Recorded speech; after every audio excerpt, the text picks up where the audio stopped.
Hi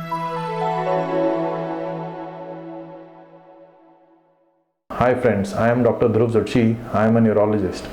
Today I'll be talking about stroke. Stroke या paralytic attack जिसे हम कहते हैं, ये दो टाइप्स के होते हैं।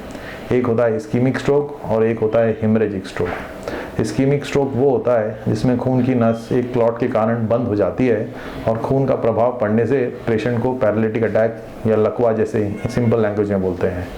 दूसरा होता है हेमरेजिक स्ट्रोक। हेमरेजिक स्ट्रोक वो होता है जिसमें ब्लड प्रेशर बढ़ने से सडनली खून की रस फट जाती है और एक हेमरेज या एक ब्लड का बड़ा सा क्लॉट बन जाता है ब्रेन में, जिससे पेशेंट पैरालाइज, बेहोश या कभी कभी डेथ भी हो सकती है।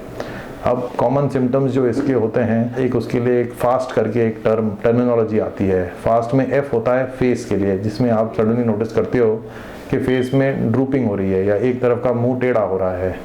ए होता है फॉर आर्म, जिसका मतलब कि एक तरफ के हाथ या पैर कमज़ोर पड़ना या एकदम से ढीला पड़ जाना या नमनेस हो जाना।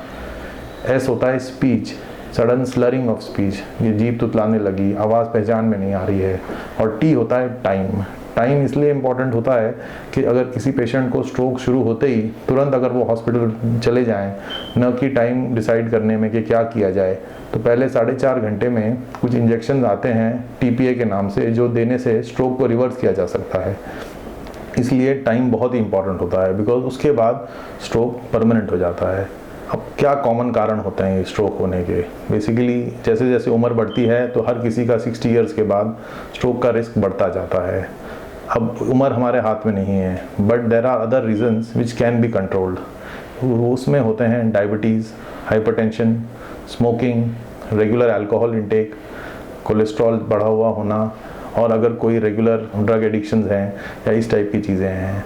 अगर हम अपने डायबिटीज़, ब्लड प्रेशर, कोलेस्ट्रॉल, इन सबको टाइमली चेक करके अगर अच्छे से कंट्रोल में रखें तो किसी भी पेशेंट का स्ट्रोक रिस्क काफ़ी कम हो जाता है, इनफैक्ट मल्टीपल टाइम्स कम हो जाता है। तो दोस्तों, जैसे मैंने आपको अभी बताया, अगर आपको किसी भी टाइम सडनली लगे कि जैसे मेरा मुंह टेढ़ा हो रहा है, जीभ तुतला रही है, आवाज़ समझ में नहीं आ रही, या आपको लगे आपके हाथ में कमज़ोरी आ गई है, चीज़ें ग्रिप नहीं हो पा रही, आप उसको लाइटली ना लें। तुरंत अपने क्लोजेस्ट हॉस्पिटल या जो भी आपके नोन डॉक्टर हैं, तुरंत उनसे संपर्क करें एंड इमीडिएटली वहाँ जाकर उनसे एडवाइस लें। और अगर उनको लगता है तो एमआरआई, सीटी स्कैन, जो भी ज़रूरी टेस्ट हैं वो इमीडिएटली करवाएं। बिकॉज अगर आप फास्ट एक्शन लेंगे and with in the 4.5 hours की जो गोल्डन पीरियड में अगर आप एक्ट करेंगे तो आपको बेस्ट से बेस्ट ट्रीटमेंट मिल पाएगा एंड लॉन्ग टर्म में आपकी लाइफ अच्छी रहेगी। Thank you very much.